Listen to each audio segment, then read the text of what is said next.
नमस्कार। 16 से 21 जून 2025 के अहम घटनाक्रमों पर इस खास चर्चा में स्वागत है। हमारा मकसद है इन डेवलपमेंट से यूपीएससी परीक्षा के लिहाज से सबसे ज़रूरी जानकारी निकालना। नमस्ते। बिल्कुल, ये हफ्ता तो वाकई काफी हलचल भरा रहा है, दुनिया में भी और देश में भी। और डालुए के साथ हमारी कोशिश यही है कि ये जो जटिल विषय हैं, इन्हें आसानी से समझा जा सके, चाहे वो एआई आधारित विश्लेषण हो या फिर व्यापक टेस्ट सीरीज। हाँ, बिल्कुल। तो चलिए अंतर्राष्ट्रीय पटल से ही शुरू करते हैं। ईरान इजराइल तनाव ये इस हफ्ते फिर से काफी बढ़ा है। जी हाँ, तनाव काफी बढ़ गया है, दोनों तरफ से हमले हुए हैं और इससे मतलब पूरे क्षेत्र में अस्थिरता का खतरा और गहरा गया है। इसका सीधा असर हॉर्मूज जलडमरू मध्य से होने वाली तेल सप्लाई और माल ढुलाई की लागत पर भी पड़ सकता है। और भारत का क्या रुख रहा? भारत ने अपने नागरिकों की सुरक्षा के लिए ऑपरेशन सिंधु चलाया। उत्तरी ईरान से करीब 110 छात्रों को निकाला गया। तेहरान में जो भारत दूतावास है, उसने भी एडवाइजरी जारी की कि लोग सुरक्षित जगहों पर रहें। देखिए, ये जो भू राजनीतिक हालात हैं, काफी जटिल होते हैं और यूपीएससी के लिए बहुत महत्वपूर्ण भी। इनको समझने में दलवई का यूपीएससी जीपीटी काफी मदद कर सकता है। वो पिछले 20 सालों के पीवाईक्यूज और करंट अफेयर्स पर प्रशिक्षित है, तो एक गहरी समझ देता है। सही कहा। इसी बीच प्रधानमंत्री मोदी की भी कई देशों की यात्राएं हुईं। कनाडा, साइप्रस, क्रोएशिया, इनकी कूटनीति के क्या मायने हैं? हाँ, ये यात्राएं भारत की सक्रिय विदेश नीति को दर्शाती हैं। कनाडा में G7 आउटरीच समिट में थे, जहां उन्होंने ग्लोबल साउथ की प्राथमिकताओं पर जोर दिया। वहां जर्मनी, कनाडा, यूक्रेन, इटली के नेताओं से भी मिले। कनाडा के साथ रिश्तों पर कुछ खास हुआ? काफी समय से तनाव चल रहा था। जी, एक महत्वपूर्ण बात यह हुई कि कनाडा के साथ रिश्तों को पटरी पर लाने पर सहमति बनी है। मतलब उच्चायुक्तों की वापसी होगी, व्यापार वार्ता फिर से शुरू होगी। अच्छा। और साइप्रस क्रोएशिया यात्रा? साइप्रस यात्रा में भारत ने उनकी एकता का समर्थन किया, जिसे एक तरह से तुर्की के लिए संकेत माना जा रहा है। और फिर क्रोएशिया में रक्षा, कोस्टल इंफ्रास्ट्रक्चर और स्पेस में सहयोग पर समझौते हुए। इन सब अंतर्राष्ट्रीय संबंधों और उनके ज्योग्राफिकल कॉन्टेक्स्ट को विजुलाइज करने के लिए डालोई के एआई मैप्स देखे जा सकते हैं, काफी उपयोगी हैं। ओके। और कौन सी अंतर्राष्ट्रीय घटनाएं रही इस हफ्ते? FATF यानी फाइनेंशियल एक्शन टास्क फोर्स, उसने पुलवामा हमले की निंदा की है और वो राज्य प्रायोजित आतंकवाद पर एक रिपोर्ट लाने की योजना भी बना रहे हैं।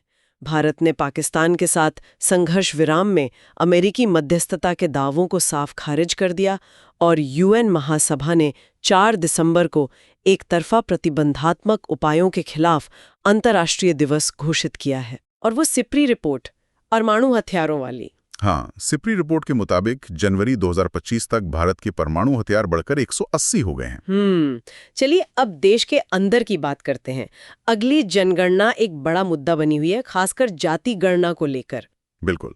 गृह मंत्रालय ने अब पुष्टि कर दी है कि 2027 में जो जनगणना होगी, उसमें जातिगत आंकड़े जुटाए जाएंगे। ऐसा 1931 के बाद पहली बार होगा। पहली बार 1931 के बाद? ये तो काफी अहम है। जी, बहुत।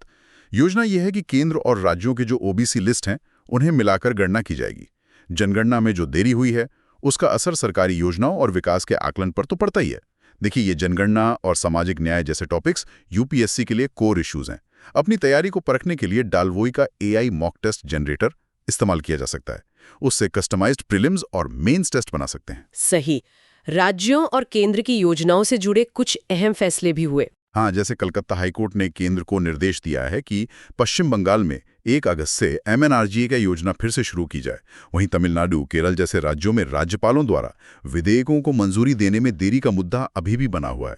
ये केंद्र राज्य संबंधों के लिहाज से देखने लायक है।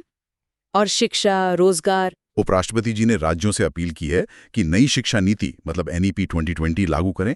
पूर्व अग्निवीरों के करियर के लिए गृह मंत्रालय समन्वय करेगा और सरकार लैटरल एंट्री पर भी विचार कर रही है। एक और खबर है, 15 अगस्त 2025 से निजी गाड़ियों के लिए 3000 रुपये का फास्टैग आधारित सालाना पास लागू हो जाएगा।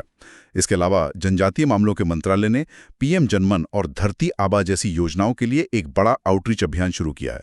और पंचायती राज मंत्रालय ई-गवर्नेंस में मल्टीलिंगुअल एक्सेस के लिए भाषिणी प्लेटफॉर्म के साथ MOU साइन करने वाला है। अच्छा, अब अर्थव्यवस्था की तरफ आते हैं। कैसा रहा ये हफ्ता? अर्थव्यवस्था के मोर्चे पर थोड़ी राहत है। मई 2025 में भारत का व्यापार घाटा कम होकर $6.6 बिलियन रह गया। इसकी वजह तेल की कीमतें कम होना और सर्विस एक्सपोर्ट बढ़ना रही। और राजकोषीय घाटा वित्त वर्ष 25 में वो जीडीपी के 4.8% पर सीमित रहा, जो अच्छी बात है। वैसे वर्ल्ड बैंक ने वैश्विक मंदी का अनुमान तो जताया है, लेकिन उनका कहना है कि भारत की ग्रोथ मजबूत बनी रहेगी। कृषि क्षेत्र में क्या चल रहा है? पंजाब में रिकॉर्ड धान की खेती की संभावना है, लेकिन दूसरी तरफ दालों और खाद्य तेलों का जो बढ़ता आयात है वो किसानों के लिए एक चुनौती है। कांडला पोर्ट पर काफी भीड़ है, जिससे खाद्य तेल की कमी की आशंका भी जताई जा रही है। हाँ, एक और चीज, सीसीआई भारतीय कपास निगम ने एमएसपी पर करीब 100 लाख गांठ कपास खरीदी है। और आर्थिक नीतियों में कुछ बदलाव या नई पहल? सरकार सोच रही है कि विदेशी कंपनियों को आकर्षित करने के लिए परमाणु दायित्व कानूनों में कुछ ढील दी जाए। ट्राई ने पीएम वानी, वो जो पब्लिक वाईफाई हॉटस्पॉट योजना है, उसे बढ़ावा देने के लिए ऑपरेटर शुल्क को लिमिट किया है। सेमीकंडक्टर उत्पादन के लिए एसईजी नियमों में भी ढील दी गई है और महत्वपूर्ण खनिजों की खोज पर जोर है।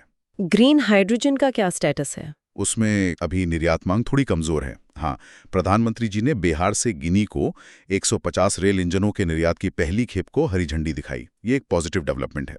और एक चर्चा ये भी चल रही है कि देश का जो बड़ा अनौपचारिक क्षेत्र है, उसके लिए एक बेहतर, ज्यादा समावेशी पेंशन प्रणाली की जरूरत है। ठीक है। अर्थव्यवस्था के बाद अब विज्ञान, तकनीक और पर्यावरण पर आते हैं। पर्यावरण के मोर्चे पर क्या खास रहा? केरल हाई कोर्ट का एक अहम फैसला आया। 2 अक्टूबर से पहाड़ी इलाकों, रेस्टोरेंट्स और सरकारी कार्यक्रमों में सिंगल यूज प्लास्टिक पर बैन लगेगा। ग्रीन इंडिया मिशन ने भी अपना नया रोड मैप जारी किया है, जिसमें अरावली और पश्चिमी घाट जैसे जो सेंसिटिव इलाके हैं उनको ठीक करने पर फोकस रहेगा। और वो मरुस्थलीकरण दिवस। हाँ, मरुस्थलीकरण और सूखे से निपटने के लिए विश्व दिवस मनाया गया। एक स्टडी ये भी बताती है कि जो व्यापार शुल्क लगते हैं वो अनजाने में आक्रामक विदेशी प्रजातियों के फैलने में मदद कर सकते हैं। और शहरों में जो हीट आइलैंड इफेक्ट बढ़ रहा है, उससे निपटने के लिए एसी तापमान को मानकीकृत करने पर भी बात हुई। दिलचस्प बात यह है कि पेरिस में सीन नदी का पानी लॉवर म्यूजियम जैसी इमारतों को ठंडा करने के लिए इस्तेमाल किया जा रहा है। ये तो काफी इनोवेटिव है। और विज्ञान और तकनीक में क्या मुख्य बातें रहीं? कैंसर के इलाज के लिए नैनो कप बनाने का एक नया तरीका खोजा गया है। ये फोटोथर्मल थेरेपी पर आधारित है, मतलब गर्मी से ट्यूमर सेल्स को खत्म करना।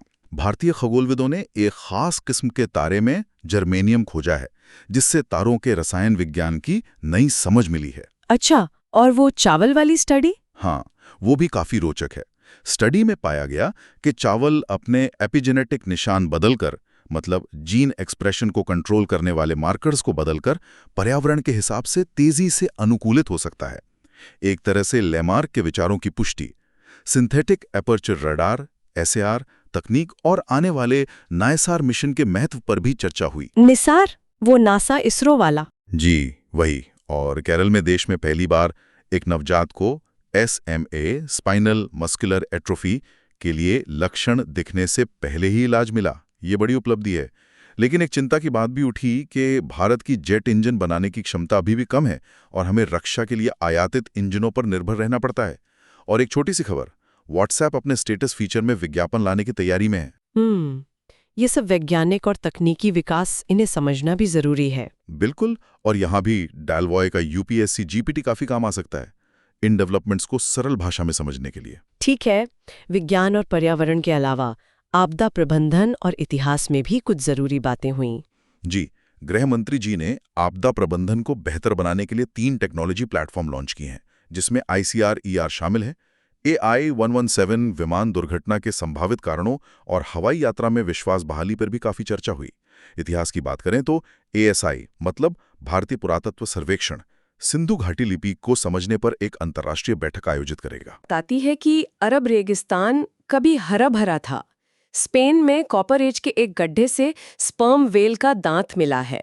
और मैग्ना कार्टा की 810वीं वर्षगांठ थी, तो उस पर आधुनिक लोकतंत्रों पर उसके असर को लेकर लेख छपे। वाकई ये हफ्ता तो काफी सारी महत्वपूर्ण घटनाओं और जानकारियों से भरा रहा। निश्चित रूप से। हमने अंतर्राष्ट्रीय राजनीति से लेकर घरेलू शासन, अर्थव्यवस्था, विज्ञान और इतिहास तक कई अहम पहलुओं को छुआ। चलिए यहाँ एक विचार के साथ समाप्त करते हैं। जैसे जैसे भारत विश्व मंच पर अपनी भूमिका बढ़ा रहा है और साथ ही घरेलू चुनौतियों का सामना भी कर रहा है, तो इन दोनों के बीच देश के जो दीर्घकालिक हित हैं उनके लिए संतुलन कैसे साधा जा सकता है, इस पर सोचिएगा जरूर। अगली बार तक जानकारीपूर्ण बने रहें।